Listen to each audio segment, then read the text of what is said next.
l'édition de la rédaction.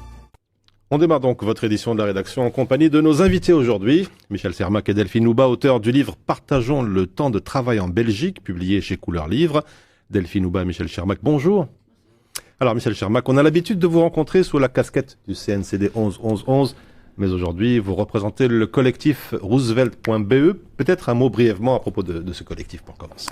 Oui, effectivement, ça vaut la peine de préciser que ici on est là aujourd'hui à titre tout à fait personnel, sur la base de notre engagement dans le collectif Roosevelt. C'est un collectif citoyen tout à fait pluraliste, indépendant des partis politiques. Mais je vais peut-être laisser Delphine compléter. Je vais compléter, oui, donc tout à fait. En fait, ce collectif regroupe des profils très variés, des femmes et des hommes de tous les âges qui se sont dit « Tiens, il y a quelque chose qui tourne par rond, j'aimerais bien m'investir pour changer les choses ».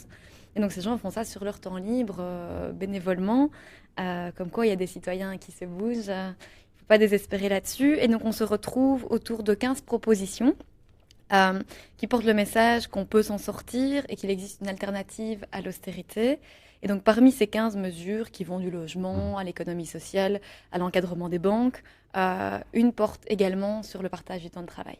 Alors, partageons justement le temps de travail en Belgique, c'est donc le titre de votre ouvrage. Vous parlez bien évidemment du partage du travail, mais pas que, Michel Sermac. Oui, alors évidemment, c'est une question très très large, la question du travail au XXIe siècle. On sait qu'on a le défi de l'automatisation qui arrive, qui va détruire pas mal d'emplois. En gros, les travailleurs vont être remplacés par des robots, par des algorithmes. Et déjà, depuis plus de 50 ans, on se rend compte qu'une heure de travail produit jusqu'à 5 fois plus, entre guillemets, de richesse. Et donc, la bonne nouvelle, c'est que ça nous permettrait de travailler tous moins pour travailler tous, de créer selon les estimations, entre 300 et 500 000 emplois en Belgique, si on passait à un modèle de semaine de 4 jours. Évidemment, derrière le slogan des 4 jours, il y a plein de modèles à adapter selon les cas. Il ne s'agit pas de dire que tout le monde demain va travailler du lundi au jeudi. Simplement, comme on l'a fait dans l'histoire, dans les années 50, on est passé de 6 à 5 jours. Aujourd'hui, on pense qu'il est temps de passer au niveau de la norme de 4 à 5, de 5 à 4. Delphine Houba, peut-être pour compléter les propos de Michel Sermac. De fait, cette question du partage du temps de travail est une question très large en fait. Et plus on la creuse et plus on se rend compte que ça touche à des composantes très différentes. Par exemple, en tant que femme, c'est une question importante puisqu'on se rend compte que sur le marché du travail, l'insertion des femmes finalement est assez récente au niveau de l'échelle de l'histoire. Mais surtout, on se rend compte que les temps pleins sont encore majoritairement occupés par les hommes et que les temps partiels restent majoritairement occupés par des femmes. C'est un ratio de 1 à 4, donc c'est vraiment énorme. Il y a aussi toute une question aussi de génération. Il y a quand même des enjeux de pension, de chômage des jeunes. Aujourd'hui, on est ici à Bruxelles. Je veux dire, c'est quand même une question très importante. Et la question du partage du temps de travail permet de mettre tout le monde d'accord autour de ces questions-là parce que c'est une meilleure répartition. Alors, vous parlez de partage du temps de travail, de semaine de 4 jours, un modèle vanté notamment ici par le PS et le PTB. Il a été testé en Suède pour les travailleurs, rien à dire, c'est le bonheur absolu, mais le test qui a duré 2 ans a coûté trop cher à l'État, qui a dû engager finalement du personnel en plus pour combler ceux qui ne travaillaient pas. Du coup, certains se demandent si la réduction du temps de travail est une formule intéressante, en tout cas pour l'État et pas pour les travailleurs, si on l'a compris que c'est le bonheur absolu. Nous, on parle toujours du modèle gagnant-gagnant-gagnant, dans le sens où on estime que ce modèle, donc, comme vous venez de le dire, est en effet intéressant à l'échelle du travailleur, soit celui qui travaille 5 heures par jour et qui passe à 5 jours par semaine, et qui passe à 4 jours par semaine, mais aussi pour les personnes qui sont au chômage et qui seraient dès lors potentiellement engagées dans le cadre de l'embauche compensatoire. Au niveau de l'entreprise, c'est un modèle qui est intéressant puisque au lieu d'avoir des personnes qui sont fatiguées, qui sont potentiellement au bord du burn-out, qui est aussi un autre phénomène de société assez important, l'entreprise a des travailleurs qui sont plus motivés, plus créatifs. Et au niveau financier, l'idée de cette embauche compensatoire est de soutenir les entreprises via l'État par une baisse de cotisation. On n'aime pas trop le mot charge, de cotisation patronale. Et au niveau de l'État, l'équilibre se fait dans le sens où, au lieu d'avoir des chômeurs qui sont donc financés par l'État... Oui, c'est un coût aussi pour l'État, finalement. Voilà, tout à fait. Et donc, au lieu d'avoir des personnes qui sont au chômage, au niveau de l'État, on a des personnes qui travaillent et donc qui cotisent. Michel Chermak. Oui, donc c'est le constat de départ, effectivement, c'est une explosion du chômage et des burn-out en Belgique et ailleurs en Europe et dans le monde. On a aujourd'hui, en plus de ça, 1 million de personnes en Belgique qui travaillent à temps partiel et souvent avec des salaires planchers, souvent subis, effectivement, en majorité des femmes. Et donc, face à la multiplication du chômage et des burn-out, on se dit qu'il doit être possible de mieux partager les heures de travail disponibles entre ceux qui en ont trop, ceux qui n'en ont pas, et ceux qui n'en ont pas assez pour vivre dignement. L'exemple que vous donniez sur Göteborg, justement, c'est un des exemples très concrets qu'on a analysé dans le livre. On a été à Göteborg interviewer les travailleuses et les personnes responsables d'une maison de repos où les aides-soignants, un des métiers quand même les plus pénibles, ont été passés de 8 heures par jour à 6 heures par jour. Pour le même salaire. Pour le même salaire et avec effectivement création d'emplois. Dans ce cas-ci, c'est 17 emplois qui ont été créés dans cette maison de repos pour être précis. Et on a des témoignages très concrets de personnes qui nous disent mais pour la première fois depuis très longtemps, j'arrive au travail la joie au cœur, j'aime mon travail, j'ai toujours aimé mon travail, mais aujourd'hui je le fais avec le sourire et je le fais mieux. Alors effectivement, c'était une expérience pilote, c'était prévu depuis le départ, que ça allait s'arrêter. Donc aujourd'hui, c'est arrêté et les rapports sont en train de sortir et ils sont plutôt positifs. Alors oui, ça a été un coût supplémentaire, mais on montre dans le livre comment, d'une part, c'était un coût supplémentaire parce qu'il n'y avait pas cette aide de l'État au niveau de l'État national, ici c'était une initiative locale, avec une baisse de cotisation sociale qui permettrait de rendre la chose neutre pour l'employeur. On a d'autres exemples dans le livre où on voit en France qu'il y a des employeurs qui, à coût zéro, ont pu, comme ça, créer de l'emploi et avoir du personnel plus motivé parce qu'ils travaillaient un peu moins. Donc ça peut être à coût zéro pour l'État, mais surtout, ça peut être avec un maintien du salaire pour le travailleur et évidemment, pour nous, c'est ça l'essentiel. C'est inconcevable sans ce maintien du salaire. Alors finalement, la réduction du temps de travail, c'est moins de chômage, plus de temps libre, ça paraît un petit peu génial tout ça. Mais pourquoi tant de réticence aujourd'hui à adopter cette formule chez nous ? Mais une des premières sections du livre se base sur une enquête réalisée en 2012 où on voit quelles sont les réticences qui sont exprimées par rapport à cette idée de partager le temps de travail. Et les réticences exprimées par les salariés et par l'opinion en général, elles sont de plusieurs ordres.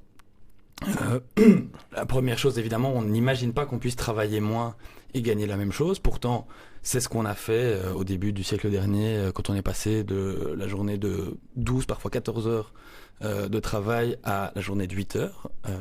Quand on est passé de la semaine de 6 jours à la semaine de 5 jours, chaque fois, ça a été avec maintien du salaire. Donc, c'est le sens de l'histoire, de travailler moins pour gagner plus.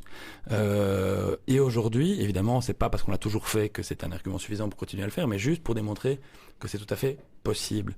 Et c'est ça qu'on a voulu faire avec ce livre, c'est montrer des exemples très concrets aujourd'hui de gens qui déjà diminuent le travail sans diminuer le salaire.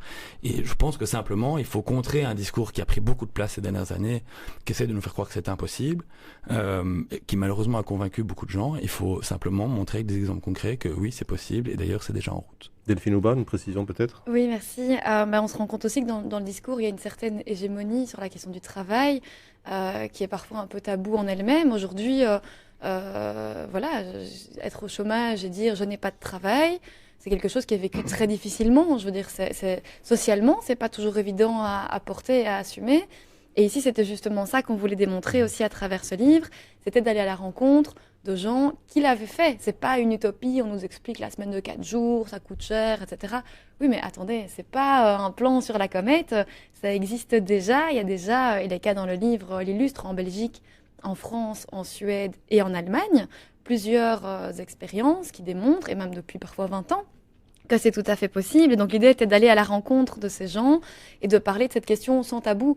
Donc aussi des difficultés qu'ils ont rencontrées et surtout de montrer comment est-ce qu'ils les ont dépassées dans les faits. Donc ce n'est pas insurmontable. Alors à l'heure où le débat sur l'annualisation, la flexibilité du temps de travail a fait fureur, on va dire, vous n'avez pas l'impression que parler de semaine des 4 jours, c'est un peu, lancer un pavé dans la mare de votre part ? Mais justement, c'est un point qu'on aborde aussi dans le livre, la flexibilité.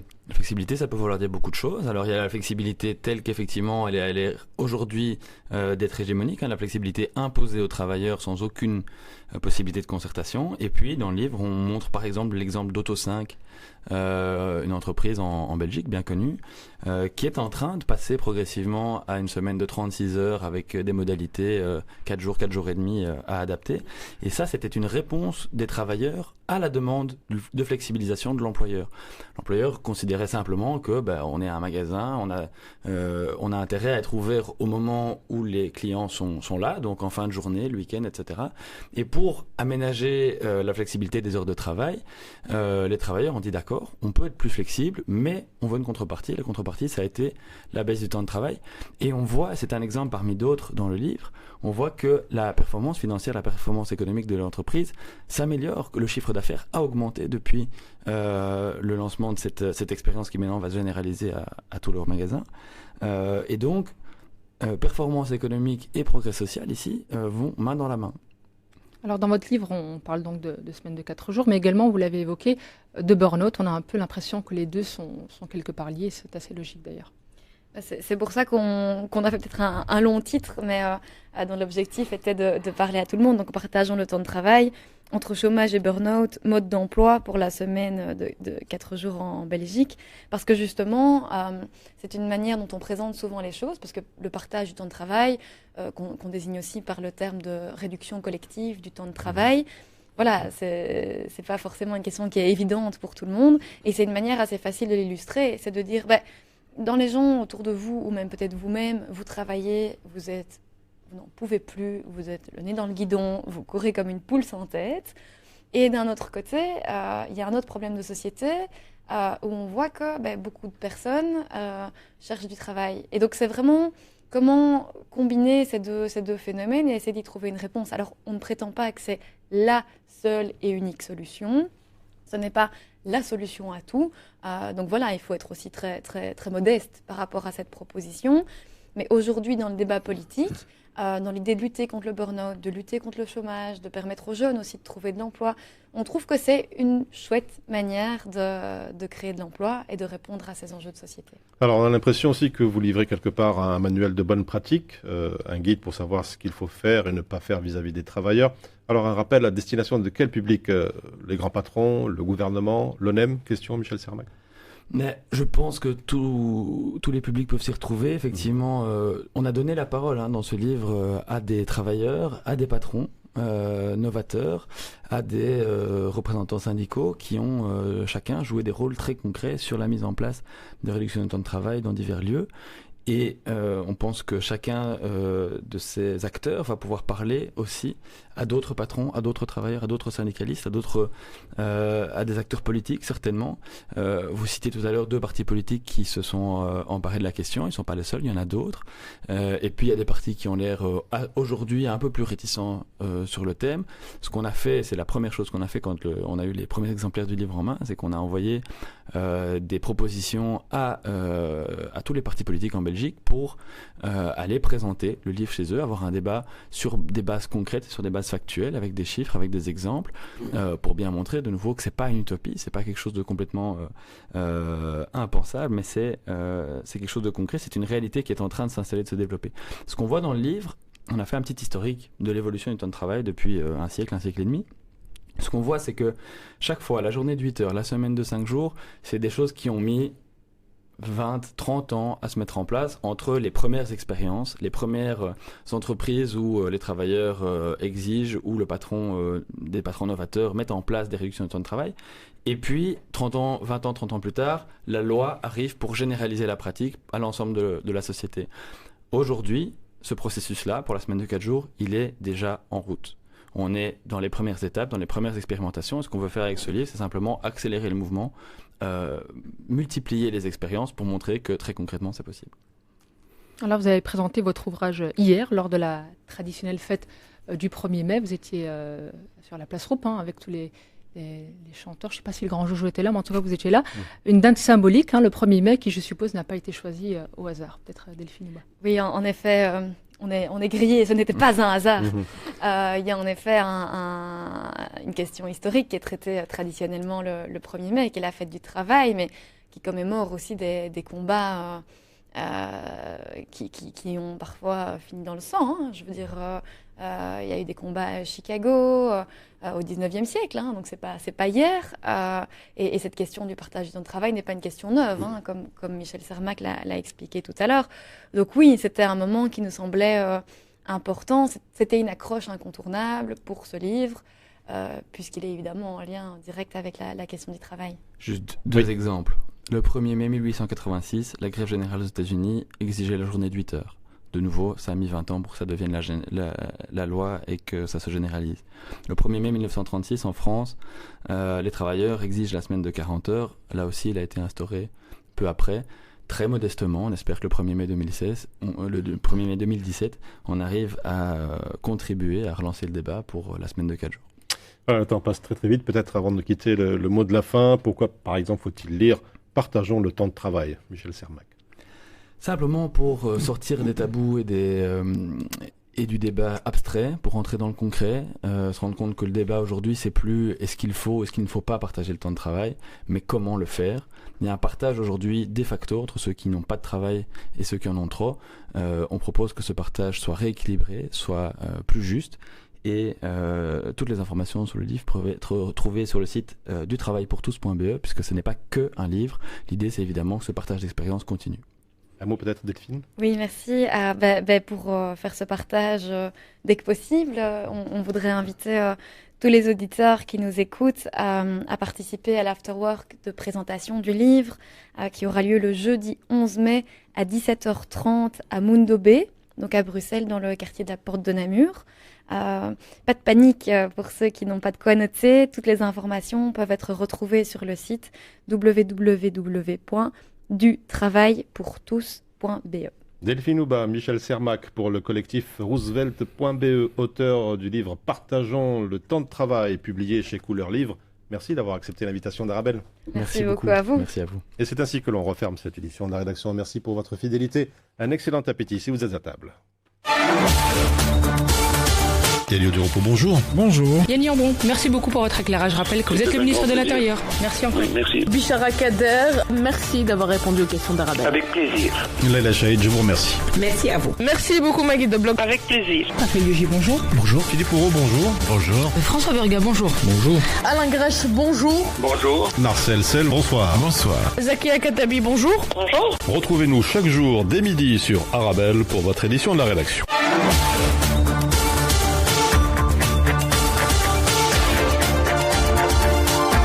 L'édition